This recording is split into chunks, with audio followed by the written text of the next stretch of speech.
I would like for each and every one of you to be reminded and to appreciate our beloved Pastor June. I mean, praise God. I know many of you have met many different kind of pastors in life, but Pastor June is unique.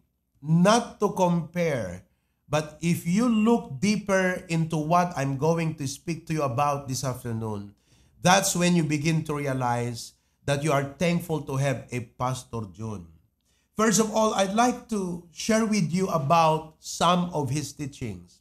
All of his teachings, I'm telling you what, listen, if you've been with him, and I've seen many Christians who have been with Pastor June, either you like his teaching, you accept his teaching, and become a good Christian, or you despise, forsake, resent, hindi mo magustuhan ang kanyang pagtuturo, and you are bound to fail. I'm saying that because Pastor June is an embodiment of the Word of God. He teaches what he practices what he teaches, and he teaches what he practices.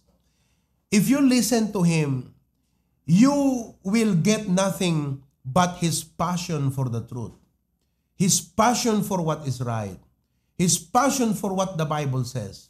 He does not care who you are as long as ang mahalaga sa kanya ay ang tama at ang salita ng Panginoon. He doesn't respect your person. Not that he does not know how to respect people, but he has a very high regard of the Word of God, that no one is above the Bible. No one, not anyone among us, is above the Bible. That is why when he begins to preach, to teach the Word of God, in his mind, you have to listen because this is the Word of God. Isong ano nakadwayo lang didi Pilipinas kakabsat, talaga nga si kapay itilumnod. No iso na kat agsarita nga tiraan na dagiti tattao, professionals. Haan nga dete ti intention na kat mang pasakit. Ngam ti intention na kakabsat, kaya't na nga upusin ti kinapalanggwad ti tao. Because whether you like it or not, every one of us, humanly, we have our own pride. And unless nga maupus det ang pride kakabsat, there is no way we will learn the Bible. It takes humility to learn God's Word. It takes a spiritual heart, a humble and mixed spirit to listen to what the Bible says. And if you are proud, if you carry with you your human nature, you will never learn. Iso nga upusin na no kakabsat. Iso nga no da duma mabigbigla tayo. Apay matkas jay di pa nagsauna. Apay nagdagsan ko na tayo. Ngamti talaga point na kakabsat. Upusin na DJ pride so that we can learn the Bible. Now in 2 Timothy chapter 2 verse number 24, it was read a while back during the Bible reading. 2 Timothy chapter 2 verse 24, it says, "The servant of the Lord must not strive, but be gentle unto all men." Look at the next, up to teach. Every pastor must be up to teach. The word up means able. The word able means that he could be able to explain the Word of God as it is to men just as they are. That's the meaning of the word up to teach. Now, I'm telling you, maybe a good teacher, but it's not easy to teach the Word of God. I challenge you, padasan nyo man kakabsat nga isuro ti Biblia. Baka kung kunayo naglaka ti agpreach, naglaka ti agisuro, I'm telling you what, makatulong no adda educational background mo, but that is not the main reason why you will be able to teach the Word of God. No. Even if you carry a master's degree or a doctor's degree, that will not qualify you to become a good teacher of the Word of God, because it takes the anointing of God for you to teach the Bible. That is why, hamo level tabagim iti pastor, nga uray si kakat na laingag sao, na laingag isuro, hamo level tabagim kakabsat, ta iti panagisuro iti sao ti Apo, masapol nga ti Apo tinangayabken ka.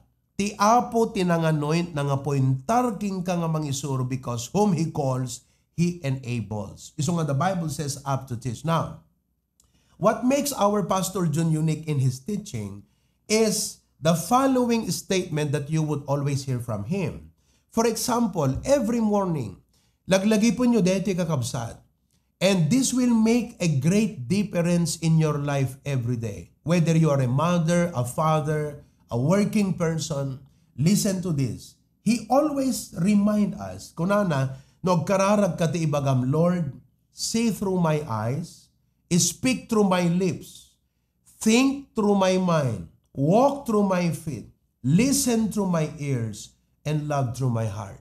Do you realize that this prayer can radically change the way you see things, the way you speak and the words that you say, the way you think, the places you go, how you listen to things? This is very vital. I do not know how you can be a good person if you do not pay attention to this prayer. Without God to bless you with this kind of prayer, I don't know how you can be a good Christian. That is why let us always pray this prayer every morning. Sino kadakit mga ikarkararag dahil iti binigat? You have to pray this prayer every morning. I pray this prayer. No nakaringa kon kunak apo, see through my eyes, listen through my ears, love through my heart, walk through my feet, work through my hands. I want you to be glorified in my body. It is not the amount of work you do every day, but it is how God works through you every day. Amoy dede ko na ni Pastor Dennis Itay, it is not the hammer, it is who holds the hammer. It is not you. It is the one in charge of your life. It is the one who controls you. It is the one who influences the way you think, who influences the way you talk, who influences the way you handle things, who influences your direction. It is the one who influences that makes a difference in your life. That is why this prayer is very vital. And you know, what a blessing to always hear this from our patriarch. Laglagi po nyo deta nga surusuro kakabsat. Ang prayer for God's blessing, nakapimpintas dedi ko na, mabalin mo ka di nga dawaten ti blessing ti Apo, nuhan na nga pagayatan taturong mo. You know, we pastors we are not most concerned about how rich you are or how poor you are. We are most concerned about your direction. Kasi no adut kwartam, ket deta direction mo, palayo sa Panginoon, anat serbida kinabaknang mo. Di nga min. Uray na kurapay ka ita, uray na numupelang tibiyag mo ita, no ti direksyon tibiyag mo ket pagayatan iti Apo, naragsak kami. Taamuming ano di pagayatan ti Apo ti surutem, siguradong agbalegi ka, siguradong nga bendisyonan ti Apo ti biyag mo. Adu ti agururay nga pamendisyon, ket deti ti ibagat kada kayo, ka senior pastor kakabsat. Ananwem iti material nga blessing no awan iti Apo iti dayta. Ulitek, ananwem ti adu nga material nga bambanag no awan iti Apo iti dayta. Pastor, hangka di nga amin na banag nagapu ti Apo? Well, you know what? Even the devil can bless. Kunana kini Apo Jesus, I will give you the kingdoms of this world if you will bow down and worship me. And how many people are willing to sacrifice God just because of money? How many people are willing to sacrifice their service to God just because of their personal ambitions in life? And listen to me, no deta ti direksyon iti biyag mo, we pastors cannot pray for God's blessing upon you. Iso nga mo mabalin nga dawaten ti blessing ti Apo, nuhan na pagayatan ti Apo ti turong mo. In following God's call, idinaayaban ti Apo isuna, kunana, you have no idea how the Lord will use your life if you are only willing to deny yourself and follow Him. Back in 1983, after he got saved, few months later, he came home. And he came home not to pack his things to board the ship, but to board the ministry. Simrek iti ministry na pa nag-Bible college kakabsat. He denied himself. Denial to him means dayjay pananglipat na halang ati bukod na nga ambisyon no dikat iti pamilyana. They literally, his family, my lolo did not agree with his decision to become a pastor. Ngam kakabsat, in deny na amin day nga banag, kat he started serving God with nothing. He started from scratch. He started from zero. And he just served God. I mean, hindi niya tinignan ang ministry as a money-making business because back then, to become a pastor is like suicide. Nobody wants to become rich and become a pastor. Once ka nagpastor ka kakabsat, get ready to become poor. Di pa nagpastor, idi suicide. Kakabsat, ipurwak da kalatan. He only received 300 pesos support every month, which was never enough. But he did not say that. Hana nga DJ ti kinit-kita na kakabsat. Kat ita, makita na iso di kung kunana, wow, you have no idea nga DJ pa nang i-deny mo iti sarilim kut usaran na ka iti apo. Kat agbanag nga DJ, desisyon mo nga nang lipat ti bagim, kastoy kakabsat iti agbalin nga resultana. Iso nga, you know what, listen to me, if God is calling you to be in the ministry, it's worth your self-denial. On God's will, He keeps reminding, with God's will, you can never go wrong. Nagpipindas na giti kakabsat nga adal. With God's will, you can never go wrong. And the standard of dressing, of which he became controversial pastor in Ilocos. Taawan adu nga pastor, nga kasking kwa na, nga daturod na kakabsat, nga mangisuro iti husto nga panagbado. Siyempre itaadu pelat nasun ka natangken ti ulo na kakabsat. Ngem awan amak na nga mangibagagan mangisuro. Kunana, your dressing reflects your inner personality. Ipakpakita na deti kakabsat, deti pa nagbadom, kat ipakpakita na noan niya taste mo, noan niya preference mo, noan niya iti conviction mo kakabsat.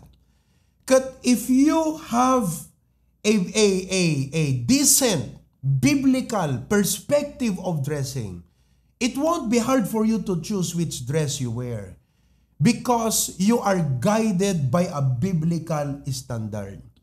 Kat no apay nga emphasize na ta dressing kakabsat, haan laang nga gapu ka DJ panagbado. But it reflects an inner character. And if you in the area of dressing, narigat mo kakabsat, nga isuko, dayta nga banag itibiyag mo, which means kakabsat, ipakpakita na nga in other areas of your Christian life, hangka maasahan na Kristiyano. Gaputa ka dayta nga banag, simple kung makakabsat nor arigam. Ngam hanakaya jay pusom nga aklunen, kasano nga maasahan na katiapo iti daduma pa nga bambanag. In other words, deti pa nakaisuro ti panagbado kakabsat, the issue is not just about the dress. It's about obedience. It's all about obedience. And you have to remember, we pastors, whenever we teach the Bible, the issue, the real issue, folks, is always about your obedience. Our obedience. That's the main issue. Iso nga, kakabsat, as members of the HBBC family, daytoy ti maysa nga standard tayo nga Kristiyano. Iso nga standard ni Pastor John Ngart idi ket ti brand king kuana ket standard. It is better nga na brandan ti standard kabsat kasi ita tayo na what hangko ibaga kakabsat nga panang perdi, but sad to say that even pastors' wives do not observe biblical dressing today. Not even, adu dagiti members ti church nga core group ko na tayo ngam handa nga yung observe data nga banag. And because to them, kung ada nga minukwakat, hambet nga deta makinruar tikit kitan ti apo, no diket deta puso. Okay, adata jay. No tapusom tikit kitaan iti apo, i-manifest mo deta obedience mo in your dressing. Because the Bible is very clear that the woman should wear modest apparel. Amot ka na sa unti modest apparel. Apparel is covering, and it is not only covering, it is modest. It is a long flowing dress. Han mo nga ipakpakita deta lupom kakabsat nga kasla postet meral ko. Han mo ipakpakita deta likod mo. Hamo ipagpakita deta poon tabulkan mo kakabsat. Masapol nga coveram deta, that is the meaning of modest apparel. And you know, we do not allow the world to be in our lives. We have to conquer the world. Kung natin aming iso ngamin ti uso, iso iti comfortable, it is not what is convenient. It is what the Bible says. So you see, this issue of dressing is not just about the dress itself. It's all about your obedience and submission to the word. It's all about the renewing of the mind. Let me move on because time is short. On generosity, he teaches giving is the single biggest indication of our spiritual temperature. Mga kapatid, we pastors are not after your money. We are after your spiritual maturity. Because God is rich. If you do not want to give, tibagbaga ni Pastor Juno, dim kayat iti mangted, at the way ti apo nga mangi-provide para ti trabaho na. He even used the raven to feed Elijah. He used many ways. Inusar na kakabsat, di bato, tapno pa inuman na ti danom, di giti Israelita. If you do not like to give, listen to me, sinot but-but ngam no hang mo kayat ti mangted. Hanga sika, hanga takwartam ti kasapulan ti apo. Ti kasapulan ti apo, deta pa nagayat mo. Deta pa nangipakitam ti panagyaman mo. Isong ibagbaga na isurusuro, given is the single biggest indication of our spiritual temperature. What we pastors care about is your spiritual temperature. No napudot kamatlaang wano nalamiis ka. And your giving is a reflection of your spiritual temperature.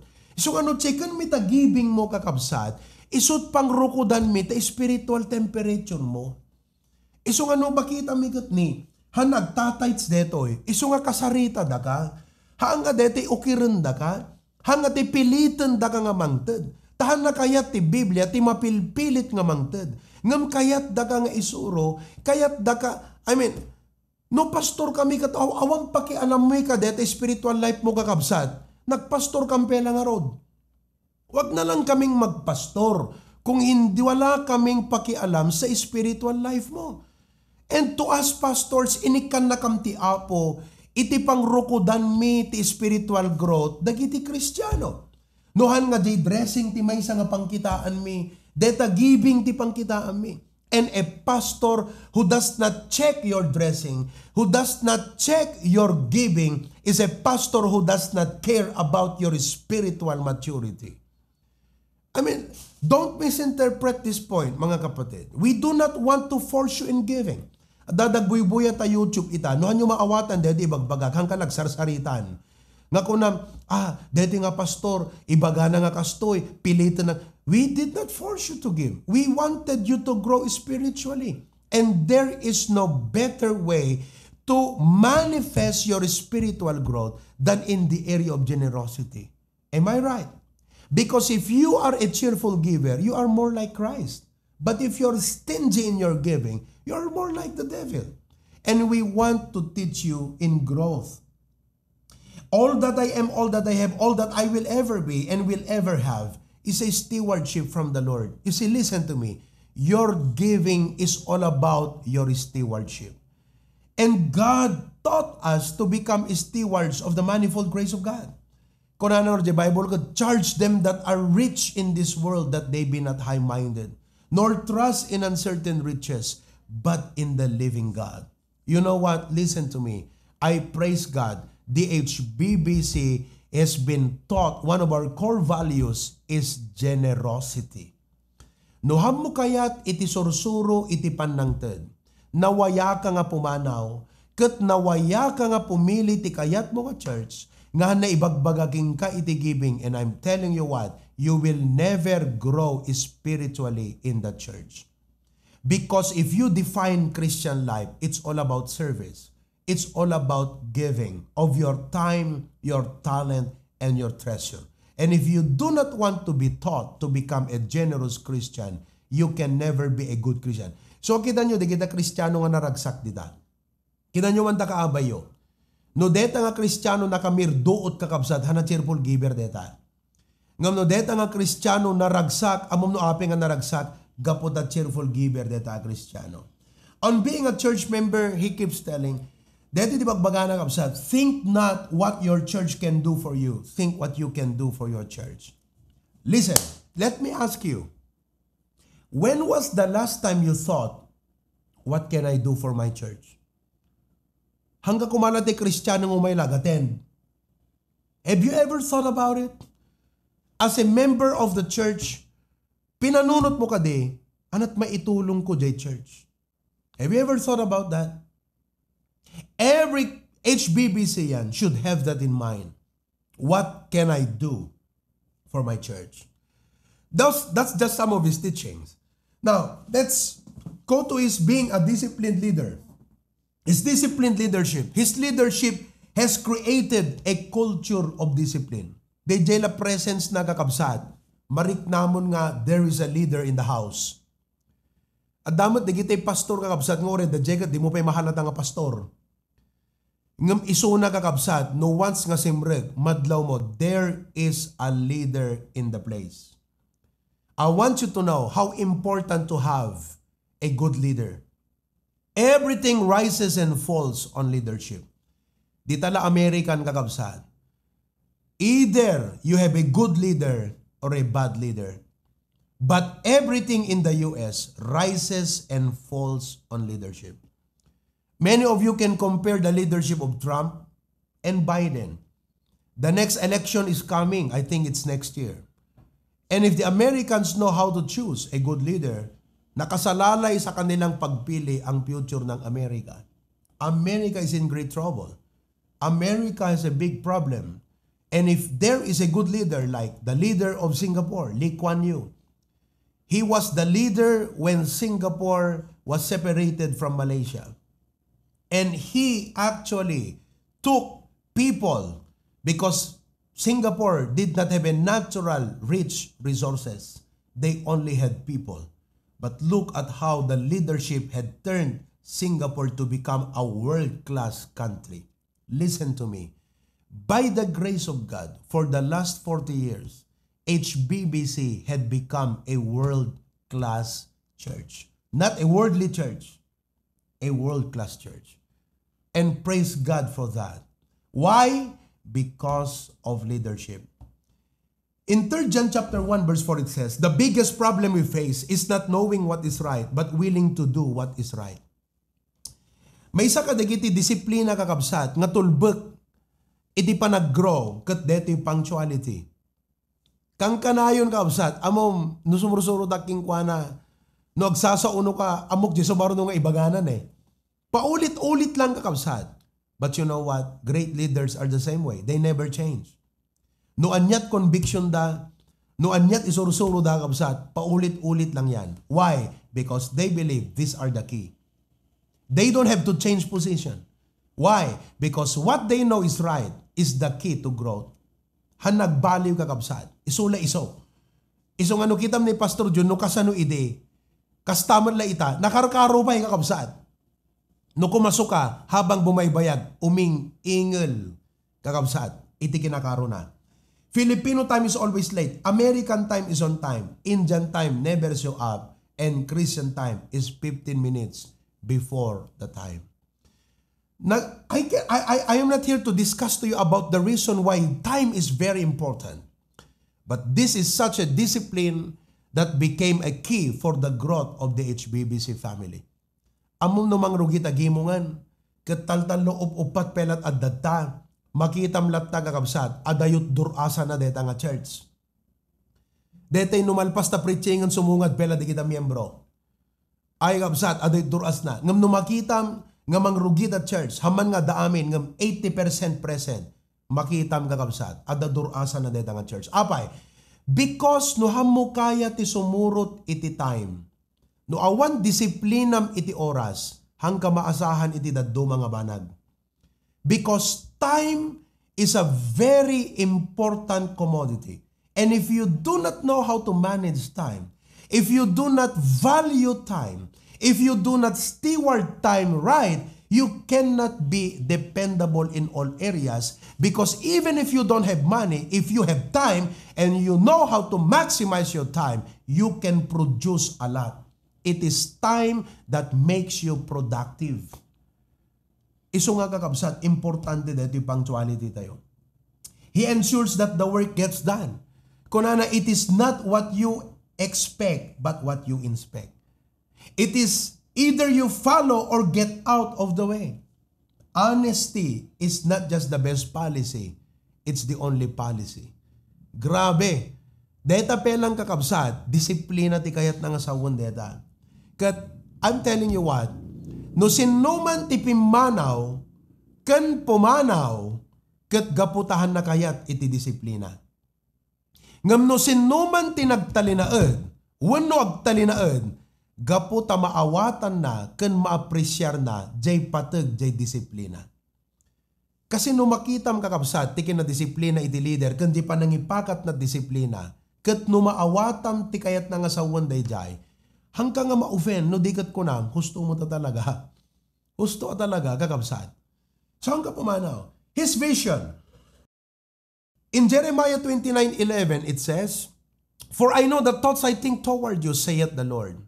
But listen to me, God's thoughts for us are wonderful. And God's thoughts are always impressed to His servant. Anyaman nga panunot, listen to me now, ti panunot ti Apo, i-impress na iti adipon na. Hanga kadakay nga members.